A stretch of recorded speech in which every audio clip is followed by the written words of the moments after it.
Breaking news చూస్తున్నాం. తెలంగాణలో ఎన్నికల సమరానికి కాంగ్రెస్ సిద్ధమైంది. అందులో భాగంగా ములుగులో భారీ బహిరంగ సభ ఏర్పాటు చేసింది. ఈ సభ వేదికగా రాహుల్ గాంధీ, ప్రియాంక గాంధీ కాంగ్రెస్ ఎన్నికల రణభేరిని మోగించనున్నారు.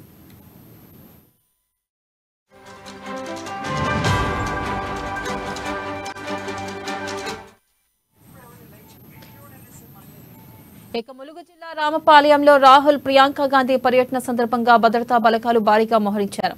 రామపాలయాన్ని వారి ఆధీనంలోకి తీసుకున్నారు. మావోయిస్టు ప్రభావిత ప్రాంతం కావడంతో హై అలర్ట్ చేపట్టారు. రామప్పకు వచ్చే ప్రతి వాహనాన్ని క్షుణ్ణంగా తనిఖీ చేస్తున్నారు. ఇక బస్సు యాత్ర రూట్ పొడవునా నో ఫ్లై జోన్ ప్రకటించారు. ఈ రోజు 30 కిలోమీటర్ల మేర రాహుల్ బస్సు యాత్ర ఉండనుంది. ఈ రూట్ పొడవునా సాయుధ బలగాలు మోహరించారు.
బ్రేకింగ్ న్యూస్ చూస్తున్నాం. తెలంగాణలో ఎన్నికల సమరానికి కాంగ్రెస్ సిద్ధమైంది. అందులో భాగంగా ములుగులో భారీ బహిరంగ సభ ఏర్పాటు చేసింది.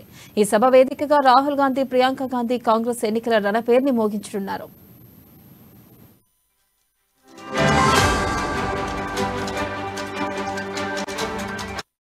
ములుగు జిల్లా రామప్ప ఆలయంలో రాహుల్, ప్రియాంక గాంధీ పర్యటన సందర్భంగా భద్రతా బలగాలు భారీగా మోహరించారు. రామప్ప ఆలయాన్ని వారి ఆధీనంలోకి తీసుకున్నారు. మావోయిస్టు ప్రభావిత ప్రాంతం కావడంతో హై అలర్ట్ చేపట్టారు. రామప్పకు వచ్చే ప్రతి వాహనాన్ని క్షుణ్ణంగా తనిఖీ చేస్తున్నారు పోలీసులు. బస్సు యాత్ర రూట్ పొడవునా నో ఫ్లై జోన్ ప్రకటించారు. ఈ రోజు 30 కిలోమీటర్ల మేర రాహుల్ బస్సు యాత్ర ఉండనుంది. ఈ రూట్ పొడవునా సాయుధ బలగాలు మోహరించారు.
బ్రేకింగ్ న్యూస్ చూస్తున్నాం. కాంగ్రెస్ అగ్రనేతలు కాసేపట్లో హైదరాబాద్ చేరుకున్నారు. రాహుల్ గాంధీ, ప్రియాంక గాంధీ సహా తదితర నేతలు కాసేపట్లో ఢిల్లీ నుంచి ప్రత్యేక హెలికాప్టర్లో హైదరాబాద్ కు రానున్నారు.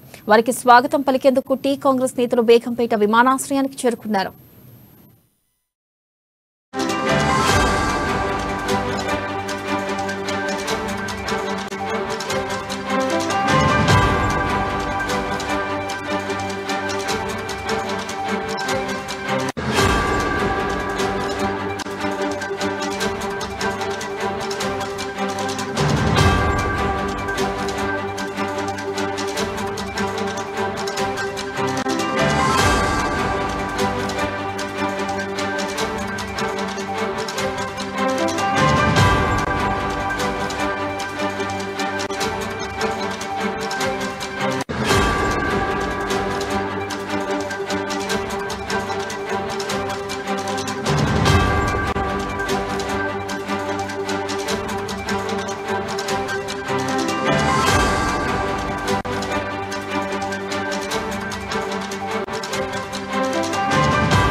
బ్రేకింగ్ న్యూస్ చూస్తున్నాం. కాంగ్రెస్ అగ్రనేతలు కాసేపట్లో హైదరాబాద్ చేరుకోనున్నారు. రాహుల్ గాంధీ, ప్రియాంక గాంధీ సహా తదితర నేతలు కాసేపట్లో ఢిల్లీ నుంచి ప్రత్యేక హెలికాప్టర్లో హైదరాబాద్ కు రానున్నారు.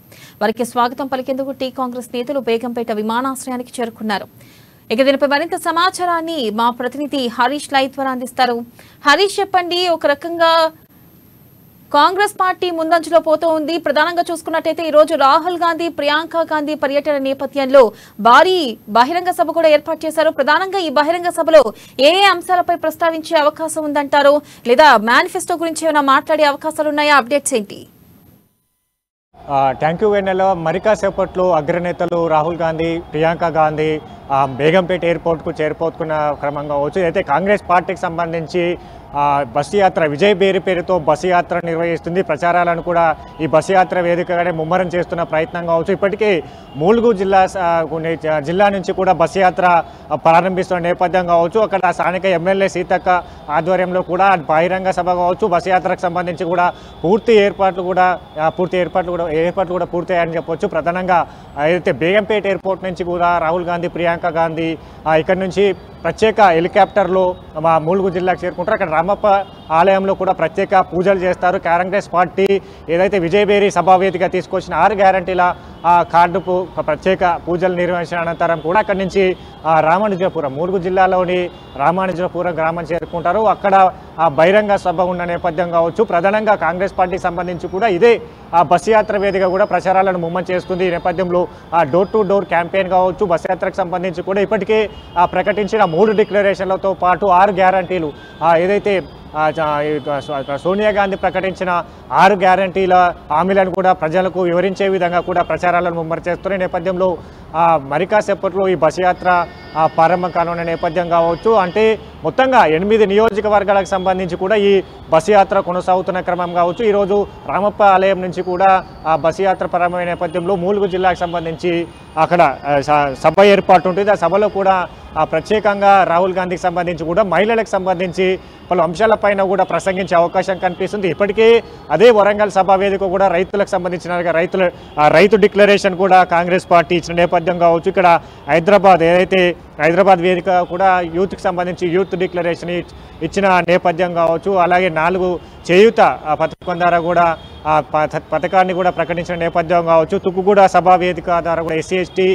డిక్లరేషన్ ప్రకటించిన నేపథ్యం కావచ్చు. ప్రధానంగా ఈరోజు ఏదైతే రామానుజపురం, ములుగు జిల్లాలోని రామానుజపురం కూడా మహిళలతో కూడా నిరుద్యోగులు మహిళలతో రాహుల్ గాంధీ భేటీ అవుతారు. వాళ్ళకి సంబంధించిన అంశాలు కావచ్చు, వాళ్ళకి సంబంధించిన ఏ సమస్యలు కావచ్చు అన్నిటిని కూడా వాళ్ళతో అడిగి తెలుసుకునే ప్రయత్నం చేస్తారు. వాళ్ళకు భరోసా కల్పించే విధంగా కూడా వాళ్ళకు భరోసానిస్తారు. ఈ నేపథ్యంలో మహిళలకు సంబంధించి కూడా ఇప్పటికే కాంగ్రెస్ పార్టీ మహాలక్ష్మి స్కీమ్ కావచ్చు, ఇతర అభయహస్తం కావచ్చు, ఇందిరమ్మ ఇల్లు కావచ్చు, పలు అంశాలతో కూడిన పథకాలు తీసుకొచ్చింది. ఈ నేపథ్యంలో మహిళలకు సంబంధించి కాంగ్రెస్ పార్టీ నుంచి ఏం ఆశిస్తున్నారు, వాళ్ళు అధికారంలోకి వచ్చిన వెంట మహిళలకు ఉన్న సమస్యలు కావచ్చు, వాటి పరిష్కారం కావచ్చు, వాళ్ళకు భరోసానిచ్చే విధంగా మహిళా డిక్లరేషన్ కూడా వారికి ఇచ్చే విధంగా కూడా ఈరోజు రాహుల్ గాంధీ ప్రసంగంలో ఉండబోతుంది. వాళ్ళకి సంబంధించి వాళ్ళతో కూడా మమేకం అవుతారు. అలాగే అక్కడి నుంచి కూడా బస్ యాత్ర ఉంటుంది. బస్ యాత్ర నేపథ్యం కావచ్చు, అక్కడి నుంచి భూపాలపల్లికి బస్ యాత్రకు చేరుకుంటారు. అక్కడ ప్రత్యేకంగా నిరుద్యోగులతో కూడా రాహుల్ గాంధీ ఇంటరాక్షన్ ఉంటుంది. అక్కడ నిరుద్యోగులకు సంబంధించి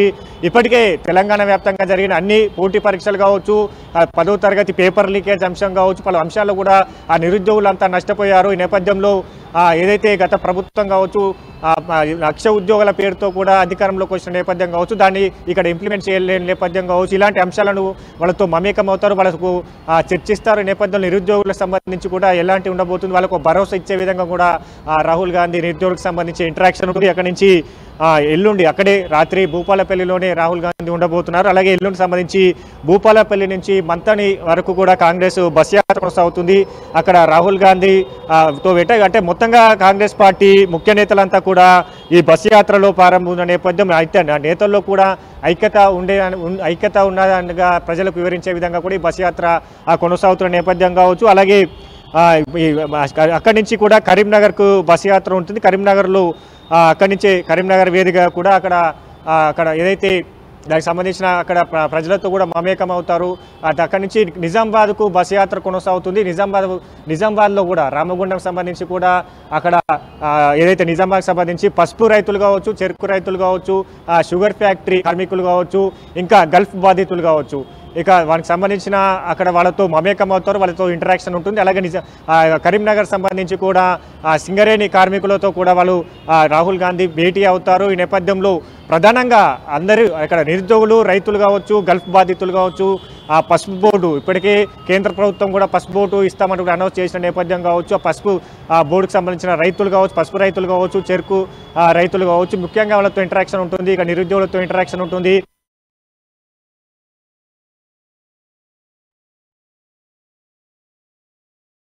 ఇప్పుడే రాహుల్ అండ్ ప్రియాంక గాంధీ ఇద్దరు చేరుకున్నట్లుగా తెలుస్తుంది. అయితే ఎంతసేపట్లో ములుగు జిల్లాకు చేరుకోనున్నారు, అప్డేట్స్ ఏంటి?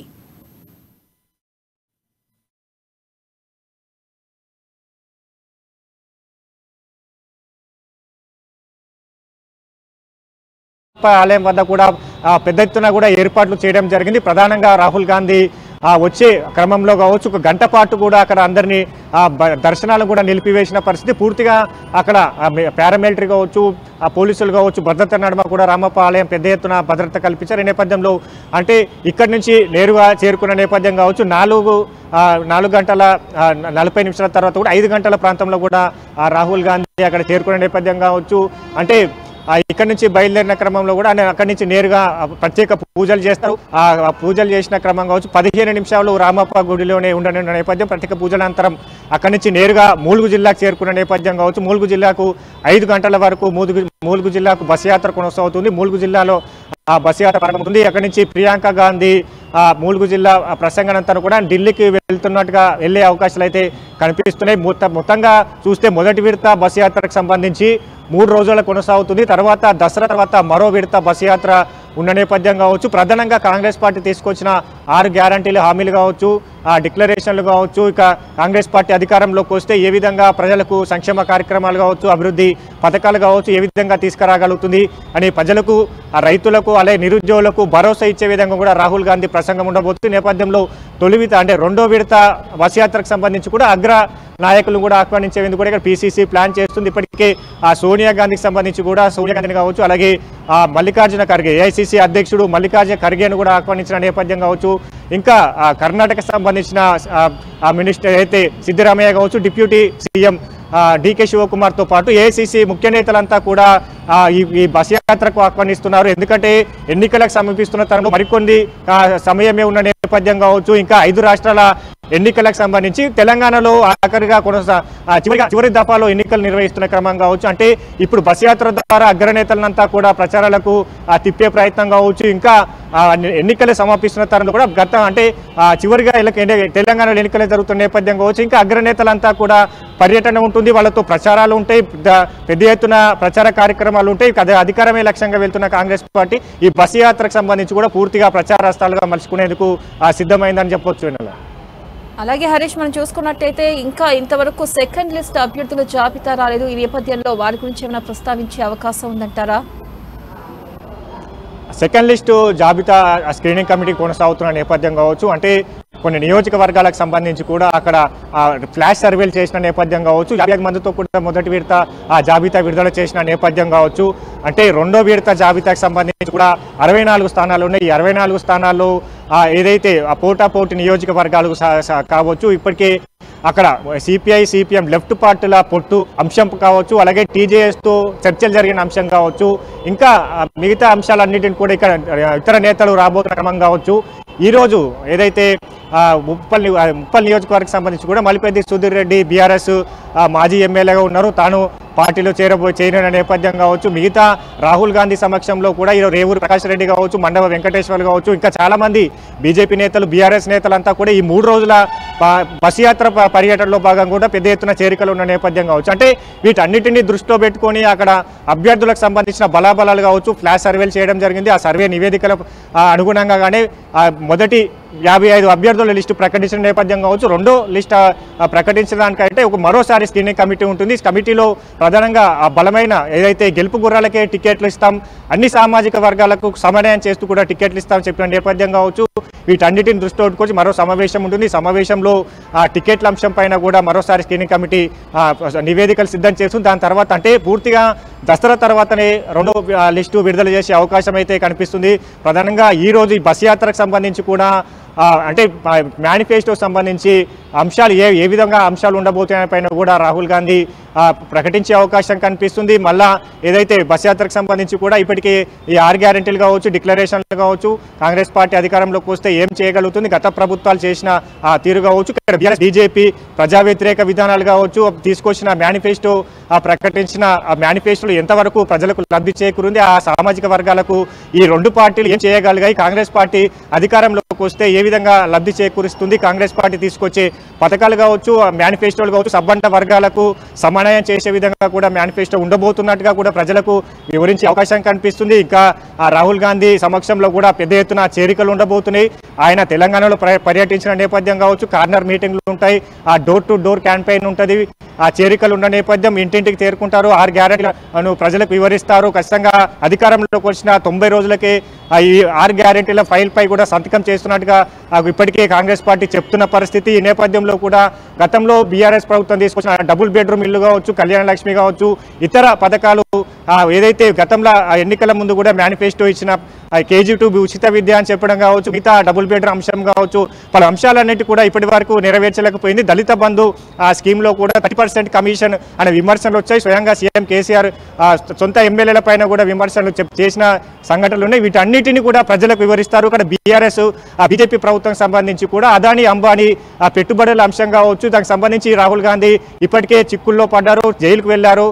అన్నిటి కూడా అన్ని అంశాలు బీఆర్ఎస్ బీజేపీ ప్రజా వ్యతిరేక విధానాలు కావచ్చు, బీఆర్ఎస్ ప్రజా వ్యతిరేక విధానాలు కావచ్చు, పథకాలు ఏ విధంగా ఇంప్లిమెంట్ చేయగలిగింది, ఎంతవరకు ప్రజలకు లబ్ధి చేకూరింది అన్నింటిని కూడా ప్రజలకు వివరిస్తారు. ఖచ్చితంగా కాంగ్రెస్ పార్టీ కర్ణాటకలో 5 గ్యారెంటీ హామీలను ఇచ్చింది, వాటన్నిటిని నెరవేరుస్తున్న సంఘటనలు కావచ్చు, మిగతా కాంగ్రెస్ పార్టీ రాష్ట్రాలకు సంబంధించిన ఏ పథకాలు తీసుకొస్తుంది, ఎంతవరకు ఇప్పటికే ఇక్కడ మహిళలకు సంబంధించి కూడా కళ్యాణ లక్ష్మి పేరుతో కూడా కాంగ్రెస్ పార్టీ మరో పథకాన్ని తీసుకురాబోతుంది. పసుపు కుంకుమ పథకంతో పేరుతో 1,16,000తో పాటుగా తులం బంగారం ఇవ్వనున్న నేపథ్యం కావచ్చు, ఈ అంశాలన్నిటి మేనిఫెస్టోలో చేర్చబోతున్న నేపథ్యం కావచ్చు, ఉచిత మహిళలకు బస్సు ప్రయాణం కావచ్చు, నిరుద్యోగులకు సంబంధించి 1,00,000 ఉద్యోగాలు భర్తీ కావచ్చు, జాబ్ క్యాలెండర్ కావచ్చు, నిరుద్యోగ వృత్తి కావచ్చు, పలు అంశాలు నిరుద్యోగులకు, యువతకు, మహిళలకు, సబ్బండ వర్గాలకు కాంగ్రెస్ పార్టీ అన్ని పథకాలు తీసుకొస్తుంది. 6 గ్యారెంటీల్లో కూడా అందరికీ మేలు చేసే విధంగా కూడా 6 గ్యారెంటీలు ఉన్నాయి. ఇక్కడ రైతులకు సంబంధించి రైతు డిక్లరేషన్ ఉంది, యూత్ సంబంధించి యూత్ డిక్లరేషన్ ఉంది,